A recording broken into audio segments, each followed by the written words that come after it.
Alright, let's get started talking about the wood production module. As you might expect, the most important part about being in this module is your safety. We don't want anyone hurt, so that makes these next few videos very important for you to watch and pay attention to.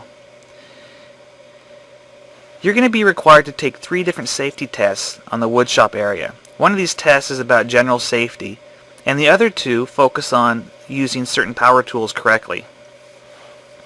You have to pass each of these tests with 100% accuracy before you're going to be allowed to enter the woodshop. Keep in mind that we're not trying to trick you with these questions, but we're trying to make sure that you're operating the machine safely in the entire module area. The first thing you need to know is that every time you enter the woodshop, you're going to see this sign. Don't just ignore it and walk on in, because it's really important. It gives you some really good reminders. One of those reminders is that you have to get a woodshop pass from the teacher before entering the shop. Go to the teacher's office, sign in with the date, the period, or you can write lunch or after school if that's appropriate, and then write your name. The instructor then will give you a woodshop pass. You have to wear this in the shop. Clip it to your clothes somewhere where it's not going to dangle near the moving parts of the shop equipment. Okay, now that you've got the shop pass, you need to grab a pair of safety glasses. Even if you're already wearing glasses, safety glasses have to be worn. Alright, let's talk hair. If you've got hair like this guy, or in fact if you've got hair that's shoulder length or longer, you need to make sure and tie it up with some kind of hair tie. You can't just let it hang down. This is going to help keep it out of the machinery and help prevent injury. Another big problem are strings that hang down from hoodies or other shirts that have strings on them. They can cause a big problem, so you've got to tie them up, tuck them into your shirt securely, or take off that piece of clothing altogether with the strings on it. Any kind of bracelets, necklaces, rings, charms, that kind of thing, you have to remove them before operating in any of the machinery. Other kinds of loose clothing, like baggy sleeves, you got to take them off. All these things can get caught in the moving parts really easily. When you're using the shop tools, remember to keep your fingers completely away from all the moving parts. While you're using the machines, you got to focus on your task and don't be talking to anybody. Don't be looking around the room. Completely focus on your job so that you can stay safe. Remember, we're letting you in the shop to do a job. You are not in there to be messing around or to talk to your friends. Using the production area is a privilege. The instructors are the sole judges of appropriate and inappropriate behavior. If you cannot use it safely and appropriately, you will not use the production area at all. And that would be a bummer, because it is a lot of fun in there. When you're finished using the shop for the day, you've got to do a few things. It's really important to clean up the shop completely. This includes the following things.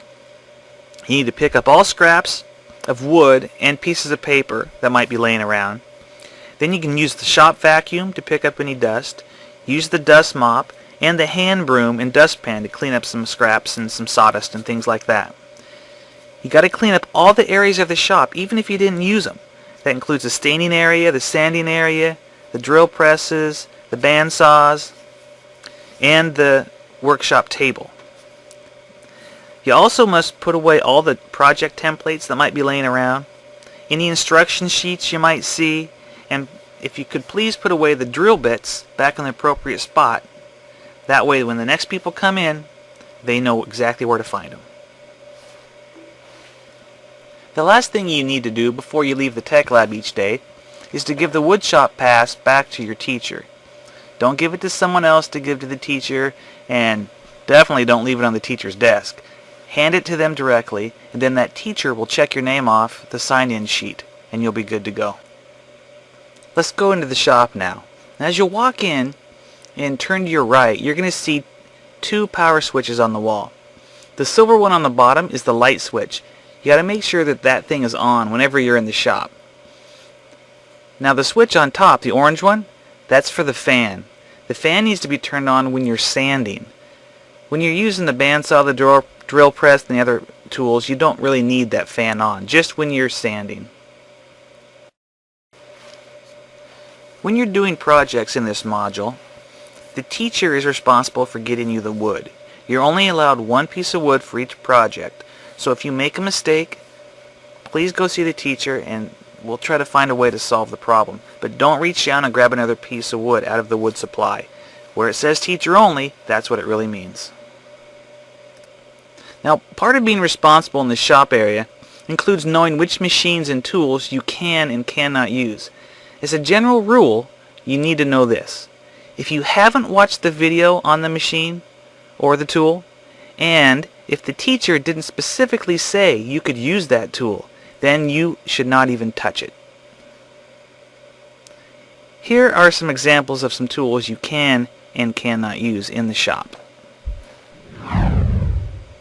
Yahoo! Yee-haw! Yippee!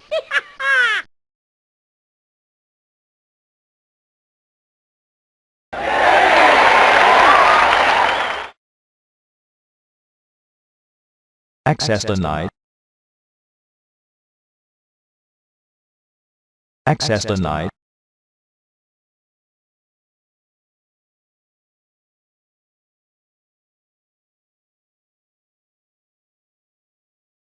Here. One of the first things you have to remember, though, when you come in, you're going to put your safety glasses on. You need to put them on. They're right here in the rack. And you're going to have them on when you walk in the door, and the last thing you're going to take off when you walk out is going to be your safety glasses. We have one simple rule about safety glasses, and that is that they're either on the rack here or on your eyes. You don't leave them laying around. You don't fiddle with them, and if you walk out of here, take them off. When you walk out of here to check out your instructor, leave them on or else put them on the rack. Okay? Very simple thing to remember about safety glasses. This is the sanding area where you'll do all the sanding for your projects. Make sure that you stay back in this area and sand so that the dust will stay in this area, because we have some dust collecting system that will suck some of the dust up away from here so that it's not all over the whole production area. And right here we have a router table that we can use to router the edges of our project sometimes if you're checked out on that. Most of the time that'll be used by your instructor or one of the aides. But this area is going to be off limits to you. You only need to be at the sander. So don't come back in this area, please. And remember that while you're in here, there is no horseplay or fooling around, because this is not the place to fool around at all. And remember that anytime you use a piece of equipment in the production area, you must have to be checked out on it. You cannot use a piece of equipment that you're not checked out by your instructors on. Again, watch out for scraps on the floor so that you don't trip over things. This is a compact area, and there's going to be two of you working in here, so you need to make sure that you keep your scraps picked up and put in the proper plates. And you'll see a big drum here to put those on up to the band. In other words, if your partner is working on the saw or any other piece of equipment and he's not doing it safely, remember to get his attention and to have him work safely, because you're working in here with your partner.